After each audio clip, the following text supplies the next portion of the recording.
আজ থেকে আমি এই বাড়ির বউ। আমার সব গয়না সব কিছু আমার শাশুড়ি মায়ের লকারে থাকবে। এই নিন মা।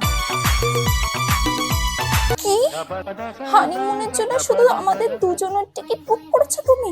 ছি ছি ছি, আমি আমার শাশুড়ি মাকে ছাড়া কোথাও যাব না। এ কি আপনি চিটকিনি দিচ্ছেন কেন? মা যখন তখন এ ঘরে ঢুকতে পারে। না না, ওসব প্রাইভেসি কিছু লাগবে না।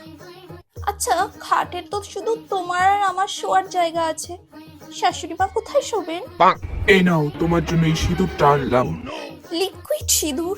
এসব কারা পরে? এসব আমার চলবে না, আমি শুধু গুঁড়ো সিঁদুর পরবো, এত অব্দি। হ্যাঁ মা, সব কাজ করে ফেলেছি, বাসন মেজে ফেলেছি, রান্না করে ফেলেছি, এখন খালি ঝাড়ু আর পোছাটা লাগাবো।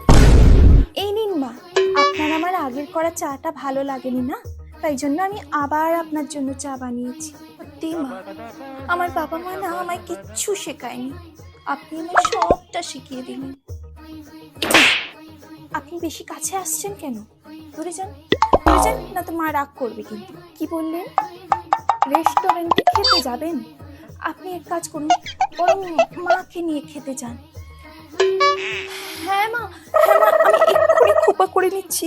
আমাকে আপনার থেকে বেশি সুন্দর লাগতেই পারে না কখনো, কখনো না।